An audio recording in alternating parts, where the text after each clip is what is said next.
The first light stains the horizon pink, and the Mustang's engine coughs to life like a half-awake animal.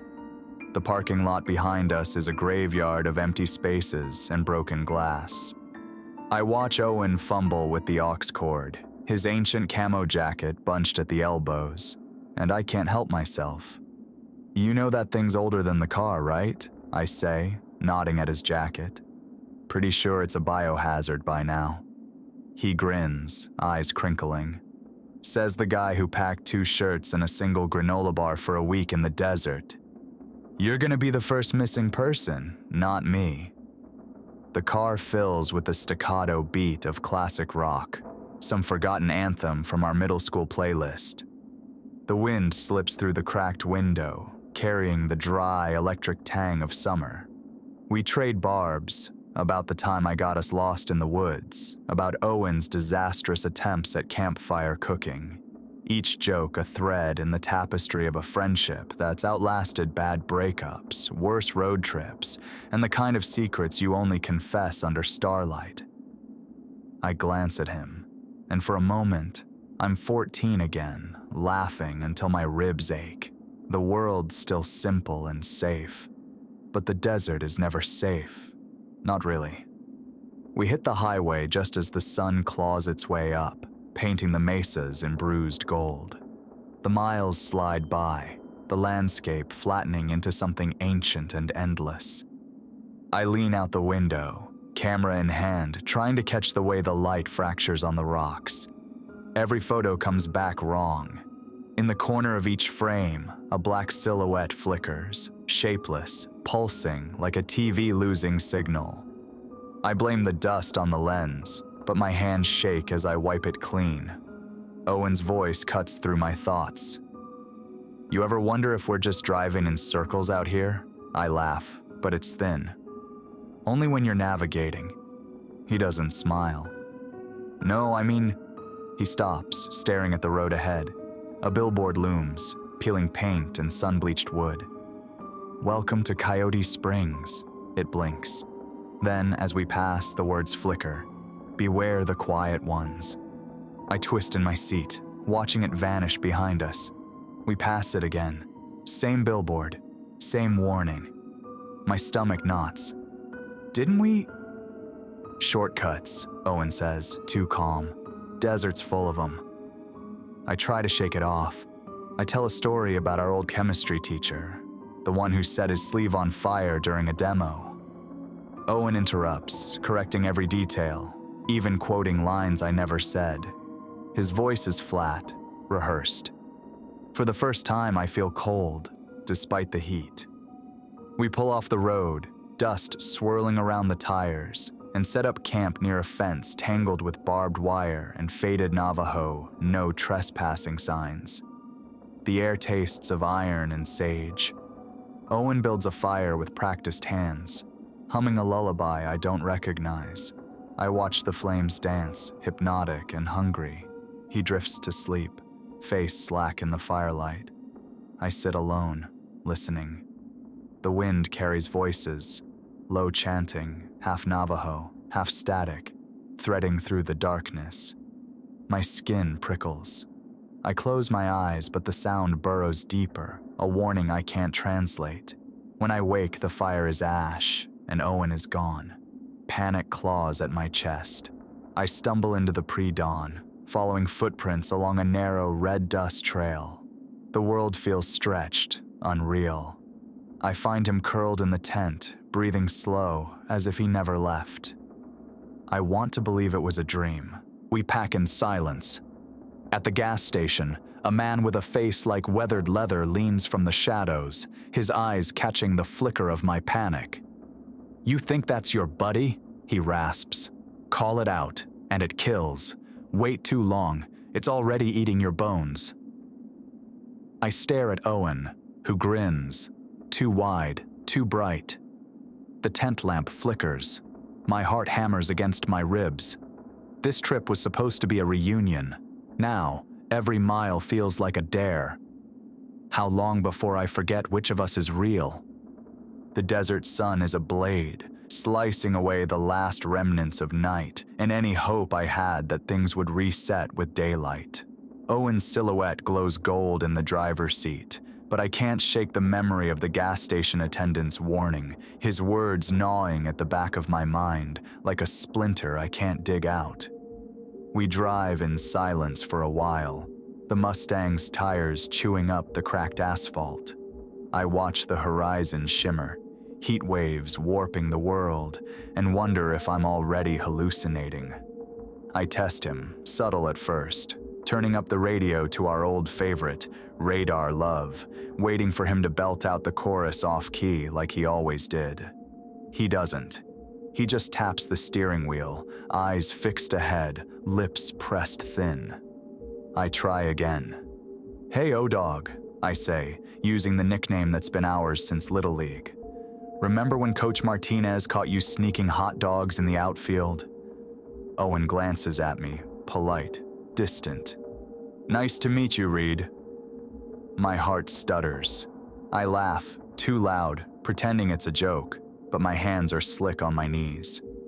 The air in the car feels wrong, thick, metallic, as if I'm breathing through a mouthful of pennies.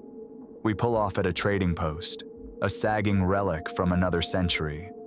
The sign swings in the wind, boards creaking, windows broken and rimmed with dust. Inside, the air is stale, thick with the scent of sage and something older. Petroglyphs crawl across the walls, coyotes, twisted men, symbols I don't recognize, warnings in both Navajo and English. Do not speak the names, the quiet ones listen. Owen drifts through the aisles, fingers trailing over cracked pottery and faded postcards. I follow, camera in hand, snapping photos almost compulsively, as if proof will anchor me to reality. In a warped window, I catch a reflection behind Owen. Something tall, face stretched too long, eyes black as oil. My breath catches. I spin, but there's only Owen, smiling, his teeth too white in the gloom. "See something?" he asks, voice syrupy. I shake my head, pocket my camera. Just the past, I guess. Outside, the wind whistles through the broken glass, carrying scraps of conversation, laughter that isn't ours. I try to remember the rules. Don't call out, don't look back, don't trust what wears a familiar face. But they slip through my fingers like sand. Back on the road, the silence thickens. Owen hums softly, a tune I almost recognize. A lullaby, maybe, but the notes are wrong, sour, like a memory warped by time. My mind claws for the source, but it's just out of reach. Every mile, the landscape blurs, the road looping back on itself. The GPS flickers, blue dot shuddering, always a heartbeat behind. I ask him about our first camping trip, the one where we got lost and spent the night telling ghost stories by flashlight. He laughs, but the sound is empty, echoing off the windows. "That wasn't me," he says. "You must be thinking of someone else." I grip the seatbelt, knuckles white. The world outside is too bright, colors bleeding at the edges. I catch glimpses of movement in the rearview mirror, shadows that shouldn't be there, shapes that flicker and vanish when I blink. We stop for gas in a town that doesn't appear on any map. The attendant's eyes linger on Owen, then flick to me. He slides a slip of paper across the counter, his hand trembling. "For protection," he whispers. I unfold it. A prayer written in shaky Navajo script, edges burned, the ink smeared as if by tears. Owen waits by the car, arms crossed, smile frozen. I tuck the prayer into my pocket, heart pounding. I want to ask him who he is, what he's done with my friend, but the words die in my throat. As we drive, the sun dips low, shadows stretching across the sand. Owen's voice is soft, almost loving. "You know, Reed, sometimes you have to let go of the past to survive out here." I stare at him, searching for the boy I grew up with, the friend who once pulled me from a river's current and laughed about it for years. but all I see is a stranger wearing Owen's skin, and the desert swallowing the road behind us. The desert swallows the road behind us, the Mustang's shadow stretching thin and ragged across the sand. Owen's words, "Let go of the past," echo in my skull, gnawing at the edges of memory. I can't tell if he's warning me or threatening me, maybe both.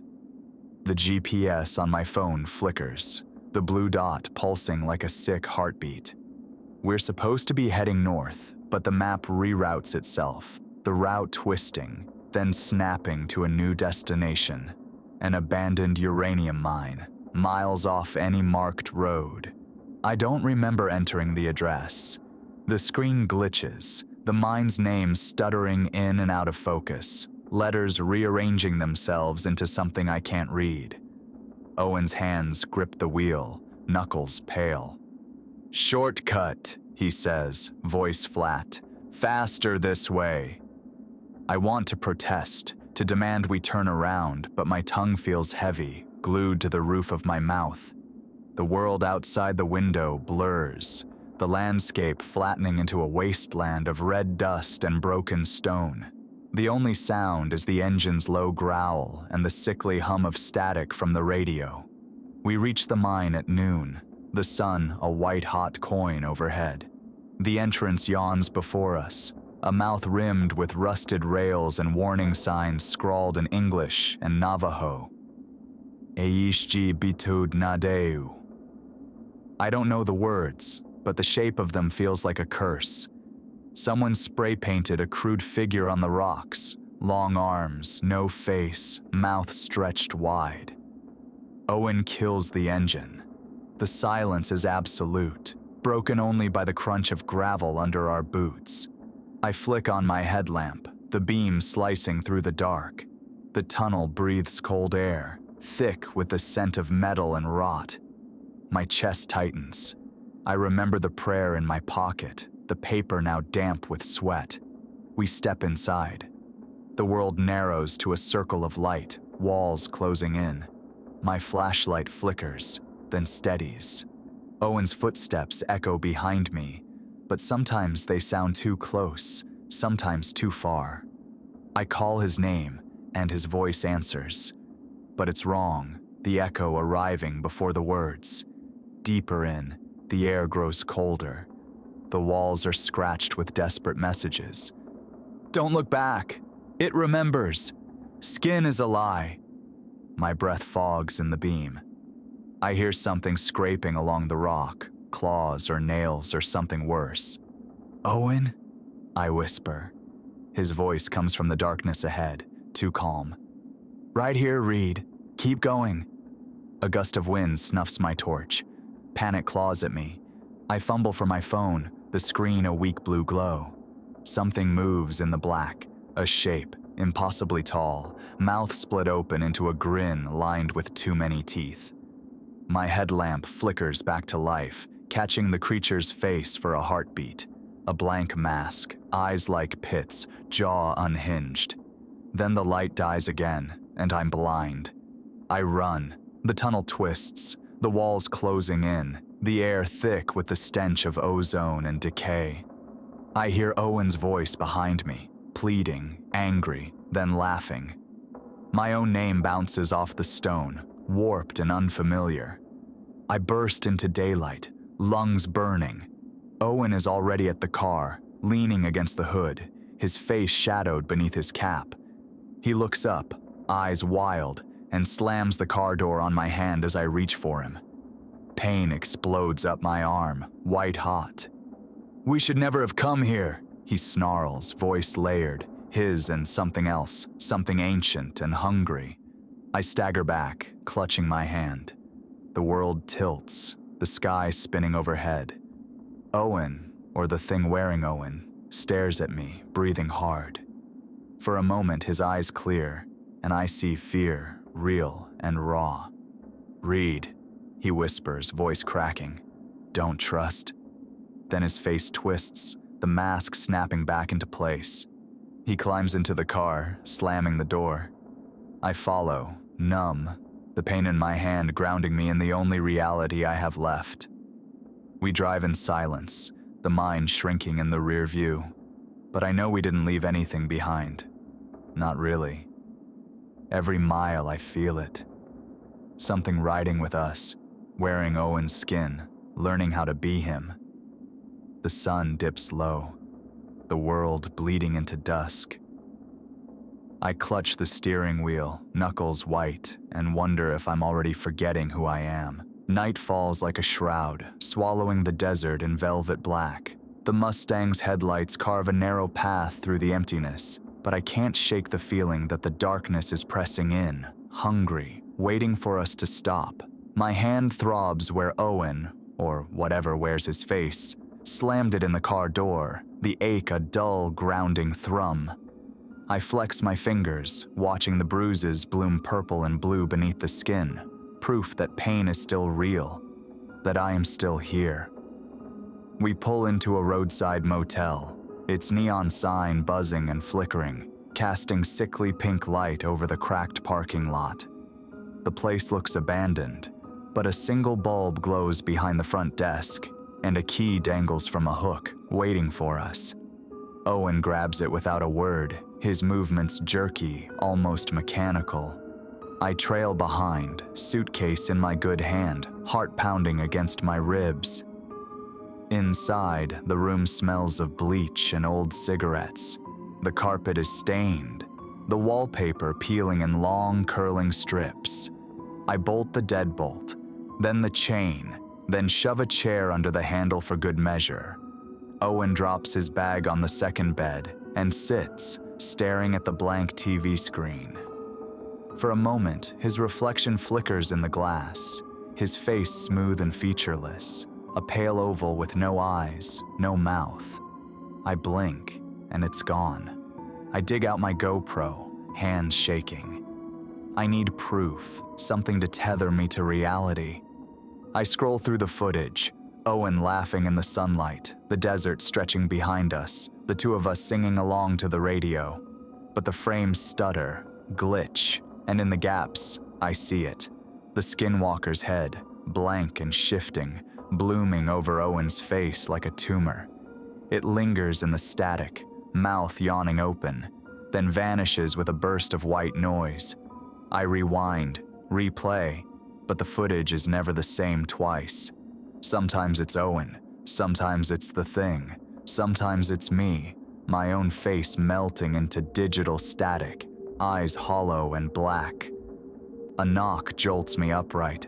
Two knocks, actually. The first frantic, familiar Owen's voice muffled through the wood. "Let me in, Reed, please, it's not me, it's not..." The second knock is hollow, metallic, echoing from somewhere deeper, lower. My blood turns to ice. I peer through the peephole. Shadows writhe in the hallway, stretching and twisting, shapes that shouldn't exist. I see Owen's face, terrified, pressed to the door. Then another face, identical, grinning, eyes wide and empty. The shadows dance, flickering between the two. I stagger back, heart hammering. Which one is real? Which one is mine? Owen, one of them, calls again, voice breaking. "Reed, please, don't let it in. Don't let me in, don't..." The lamp on the nightstand flickers, casting the room in strobing light. I see my own reflection in the window, mouth open in a silent scream. The chanting returns, low and insistent, threading through the static hum of the neon outside. I press my hands over my ears, but it seeps in anyway, filling my skull with words I can't understand. I try to remember the rules. Don't call out. Don't trust what wears a familiar face. Don't open the door.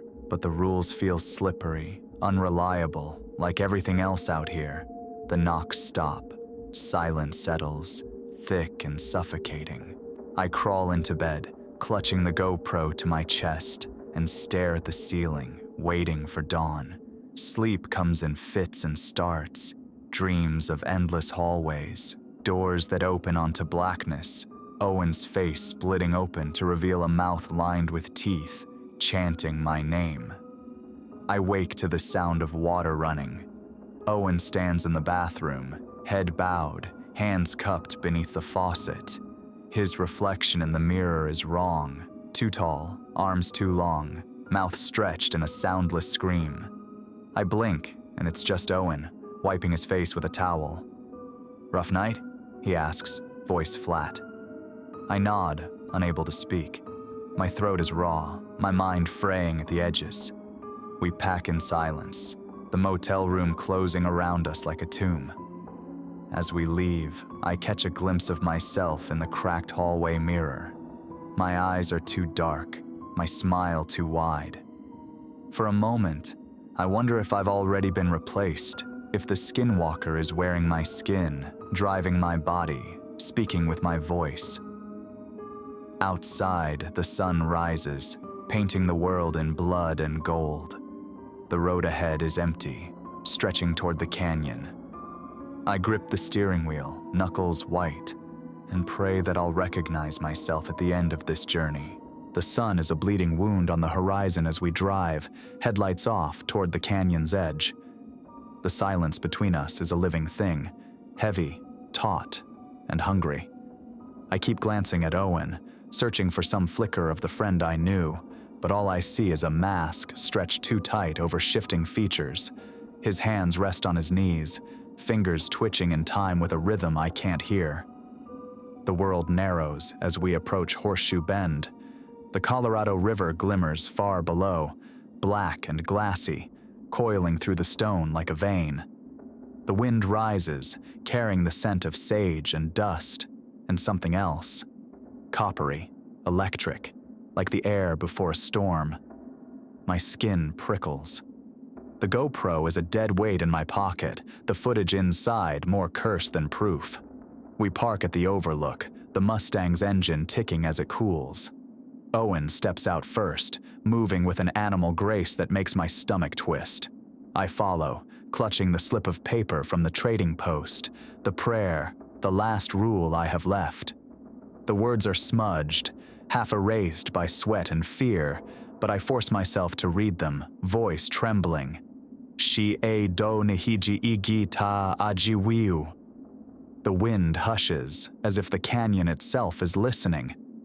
Owen tilts his head, neck cracking, eyes catching the last light. For a moment, his skin ripples, flesh shimmering like a heat mirage.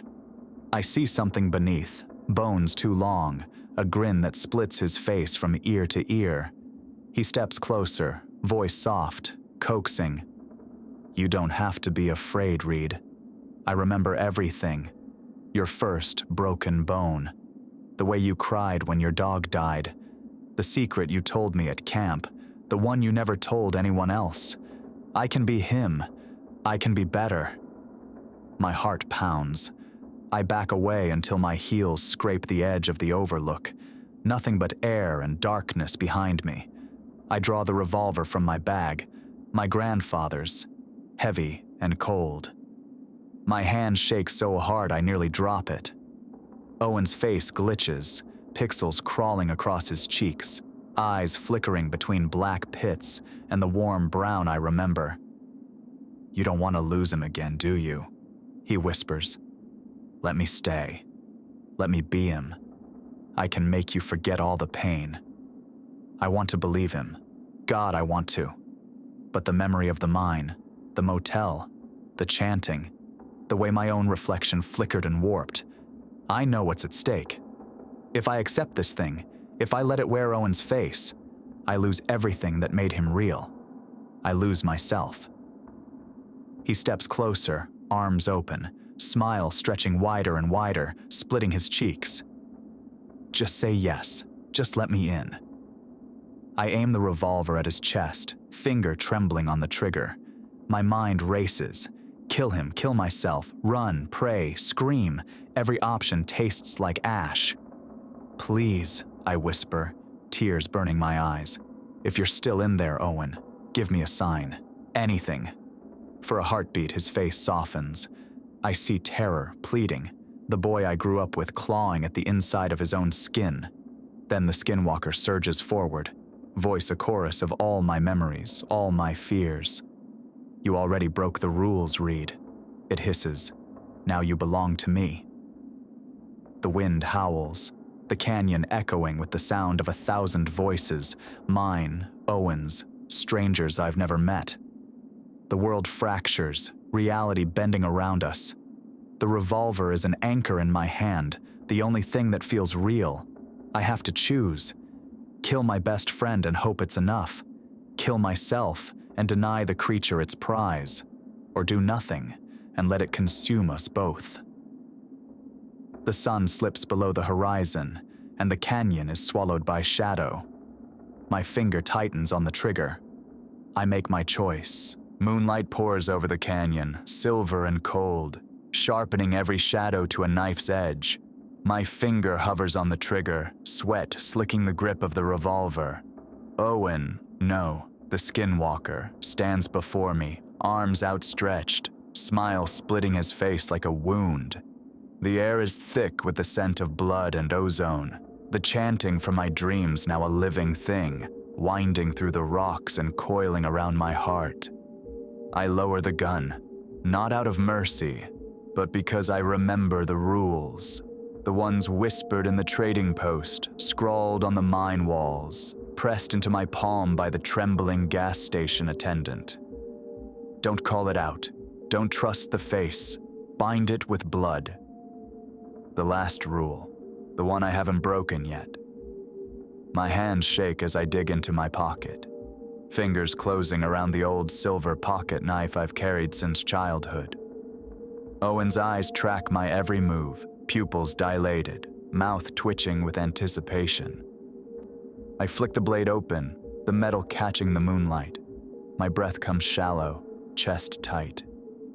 "Read," the thing croons, voice layered with every memory it's stolen. "You can't hurt me. You're not strong enough." I ignore it. I press the blade to my palm and slice, the pain sharp and bright, grounding me in the moment. Blood wells up, hot and sticky, dripping onto the red dust. I step forward, heart hammering, and press my bleeding hand against the Skinwalker's twisted mouth. The effect is instant. Its form shudders, flesh rippling like water disturbed by a stone. The grin falters, eyes rolling back, skin flickering between Owen's face and something monstrous.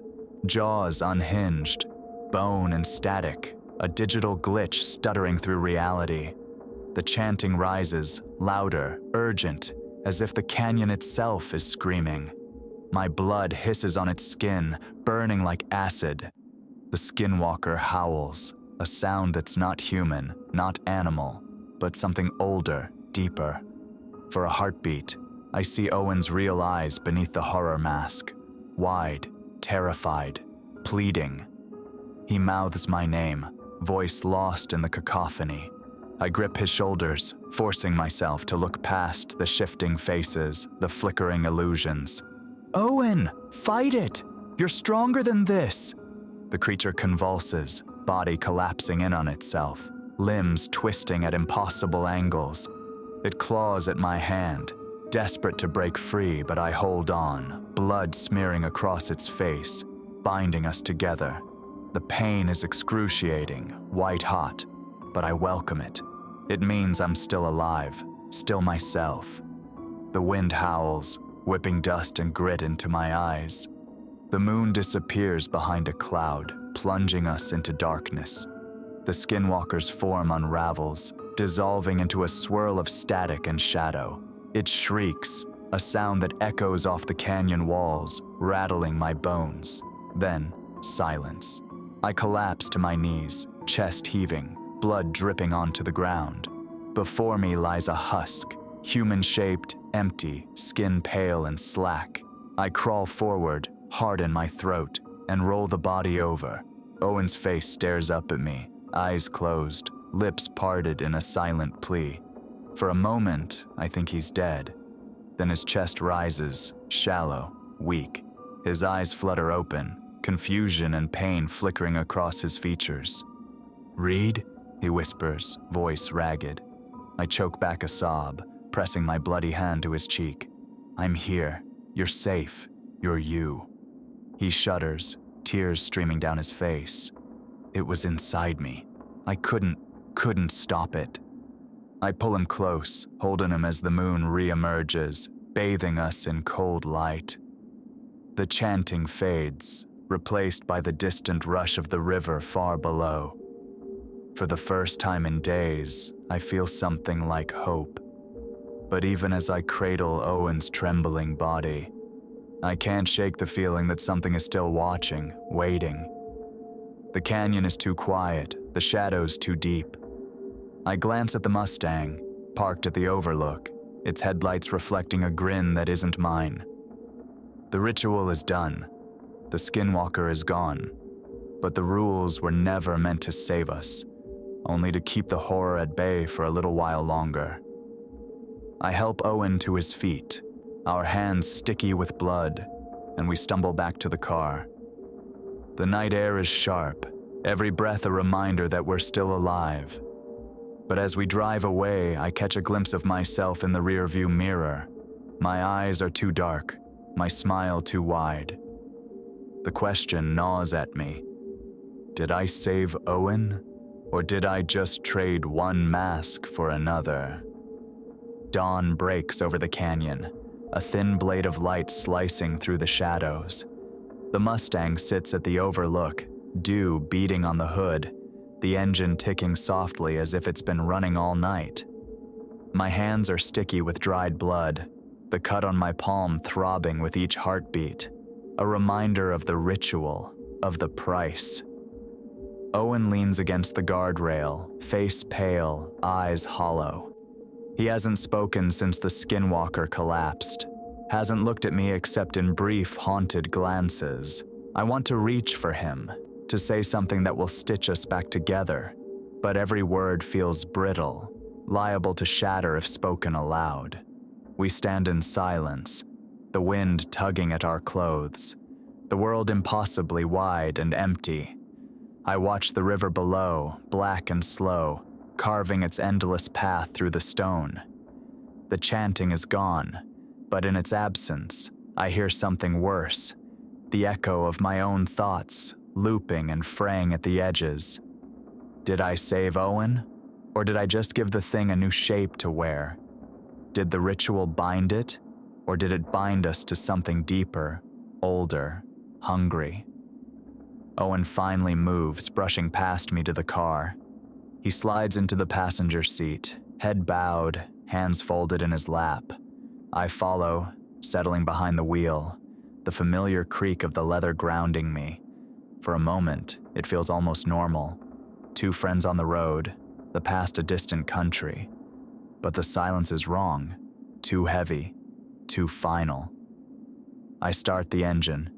The radio sputters, static filling the car, then resolves into a song I haven't heard since childhood, something soft, almost a lullaby. Owen doesn't react.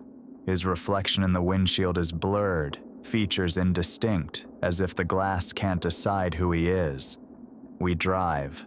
The road unspools before us, endless, the desert stretching on either side, empty and indifferent. Every mile puts more distance between us and the canyon, but the dread lingers, a shadow in the back seat. I glance at Owen, searching for some sign. His old crooked grin, the way he used to drum his fingers on the dash. But he just stares out the window, eyes tracking something I can't see. At a crossroads, he finally speaks, voice raw and distant. "Do you remember the rules, Reed?" His question guts me.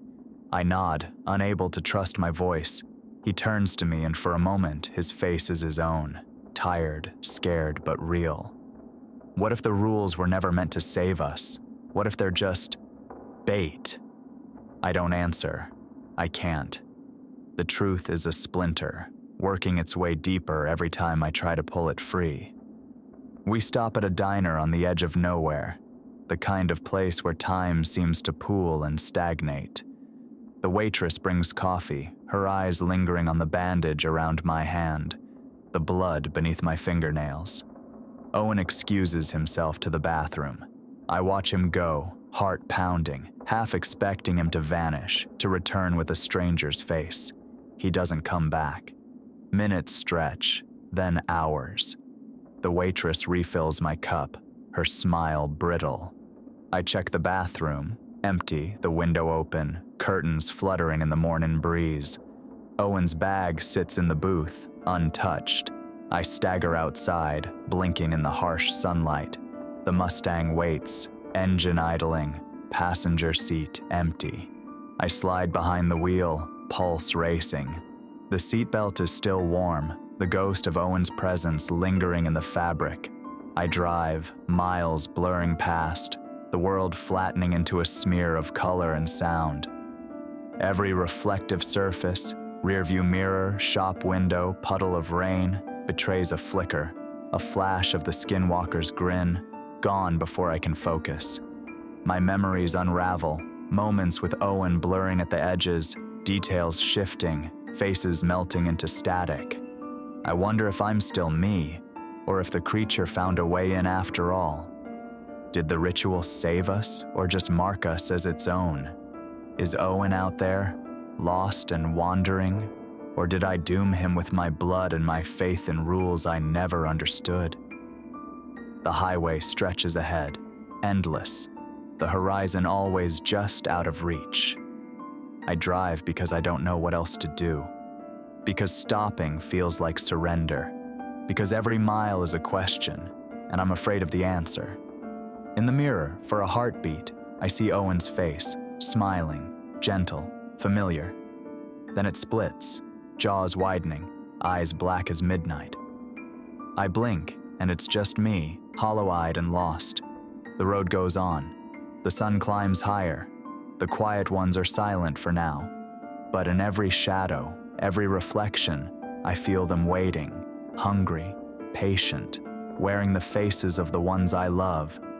And I keep driving, haunted by the memory of a friend who may never have made it out of the desert, and the gnawing fear that I'm already wearing someone else's skin.